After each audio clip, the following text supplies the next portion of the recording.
we need to focus on what's at stake in November. It's a fact that President Trump built on multiple measures the greatest economy we've ever seen, more Americans working than at any time in our history, lowest African American and Hispanic unemployment in history, the lowest overall unemployment in 50 years, wage growth for the lowest paid, higher than the rich every single month, household income gains dwarfing the president's two predecessors, $400 under Bush, $1,000 under Obama, $5,200 with Trump.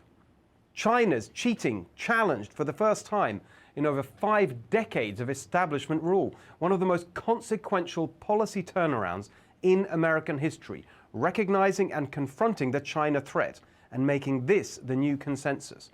A manufacturing jobs boom, pro-worker trade deals, energy independence, skills for the modern economy, all this and more was cut off in its prime by the shutdowns. Now, the policies that delivered it before will deliver it again. The innovative Trump conservative populism we talk about.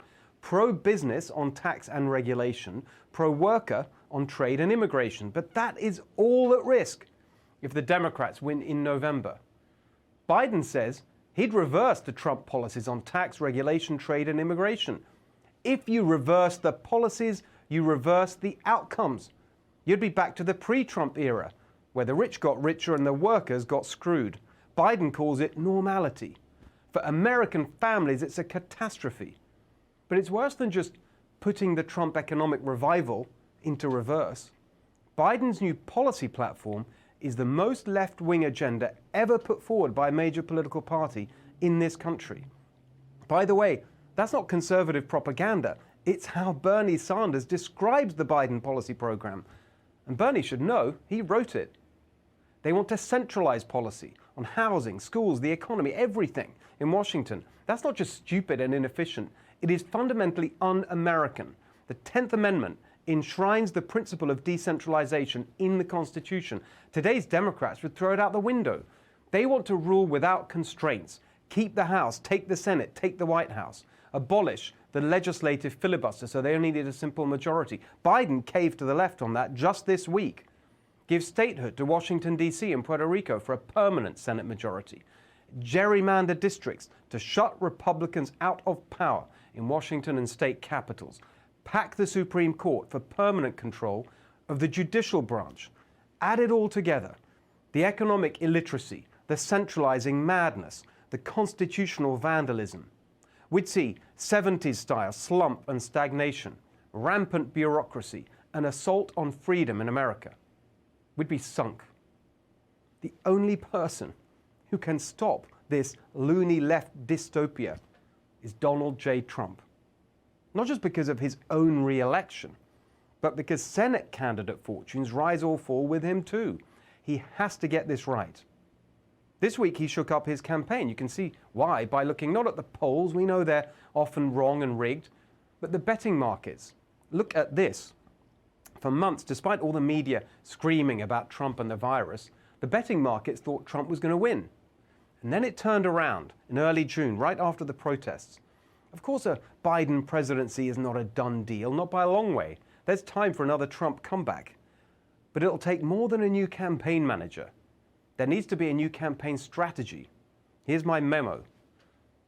We know the media are totally dishonest and part of the Biden campaign team, but don't make life easier for them. Voters won't hear the president's election arguments unless they feel he's on top of the health and economic emergencies. So item 1 is get a grip of both. On coronavirus, whatever we may think about the media's misinformation on case numbers and the death rate, still lower here than many major countries, show the administration is in control. Resume the daily task force briefings, but with Mike Pence as the face of the federal response. Save the president for big announcements. For example, one of the things local officials say is stopping them opening schools is a lack of decent air quality equipment. The president could invoke the Defense Production Act to get it made here in America. Remember Carrier air conditioning? That was a great moment in 2016. On the economy, of course it's true that the best thing we can do is reopen.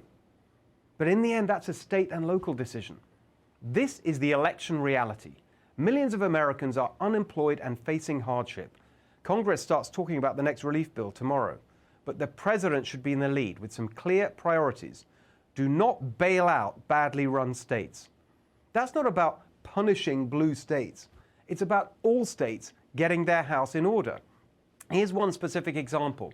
On certain public sector retirement benefits per resident, California spends 24 times as much as Colorado and 60 times as much as Oregon. Billions of dollars could be saved. No federal money for California unless it makes the kind of reforms you see even in Democrat states that are well run, like Rhode Island, for example. Use that money to put the help where it's really needed. And if there's one word that captures that, it is rent. Rent for tenants, rent for companies. Trump is the perfect president to get a grip and strike a deal. No politician understands the real estate world like he does. The federal eviction moratorium expires on July the 25th. Unless something is done, we could see millions of Americans in the months ahead unable to afford their homes, potentially families being thrown out on the street through no fault of their own, or having their electricity, gas, or water cut off. Millions of small businesses who can't earn money but still have to pay rent. And then the landlords with no rent coming in but their own bills to pay out. Unless this is dealt with, it could totally derail the president's re-election campaign. For those who are working, I totally agree we should suspend the payroll tax. And of course, any emergency payments should not disincentivize work. But whatever happens, we'll need some rescue money for struggling people and businesses. The president should insist they actually get it. Many workers are still waiting for unemployment checks to arrive. States have shown they can't handle it. The president literally predicted this exact situation. Back in April, he said he wanted the money to be paid directly, not by the states, especially because some of them have useless technology. So send the money directly this time. Now, getting a grip of the health and economic crisis is the first step in getting the president re-elected. But there are two other vital points. This president has always been controversial. But one of the main reasons he won in 2016 was that he was constructively controversial. For example, when he made his famous statement about banning travel to fight terrorism, the entire establishment lost their minds. But that controversy helped the Trump campaign. It told voters three things. This guy is serious about controlling immigration. He's serious about keeping us safe. And above all, he'd bring real change, not the same old PC nonsense we've had for years. This week, the president and his team made similarly big, positive policy moves, scrapping environmental regulations that have been stifling our economy since 1970 to get infrastructure built. It's a massive long-term jobs boost. And for right now, Ivanka Trump's new jobs initiative, Find Something New. It's packed with practical steps to help anybody who's unemployed find a job, detailed guides to the fastest growing professions, their salaries, the training you need to get there. But you'd have to be following the news incredibly closely to be aware of either of these. Why? Because they weren't controversial. And the media loves controversy. There's no one on earth who understands that better than Donald Trump. What most people actually heard this week from the president wasn't about jobs or regulations or infrastructure. It was about the controversies, feuding with Fauci, something about beans.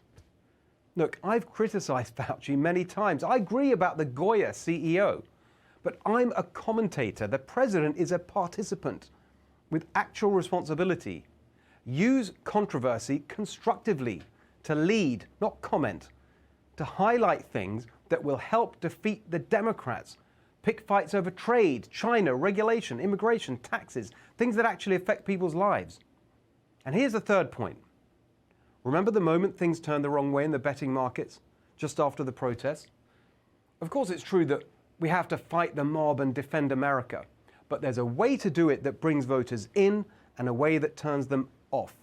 The president has gotten a lot of terrible advice on this front. It doesn't matter what TV hosts think. With all due respect, in terms of getting Trump re-elected, it doesn't matter what you think, because I'm guessing most of you will vote for the president anyway. The only thing that matters are the uncommitted voters who will help Trump win in Arizona, in Florida, Wisconsin, New Hampshire, and Maine, the places this election will likely be decided. Let me put it bluntly, because the pain that working Americans would feel from a Biden presidency and the damage to our democracy from a Democrat takeover are too great to mince words. Appealing to the Fox News audience is not enough. The base is not enough. But just as with the travel ban in 2016, that doesn't mean diluting the populism. It just means making it positive. Teach our kids to love America. Make our economy self-sufficient. American workers first.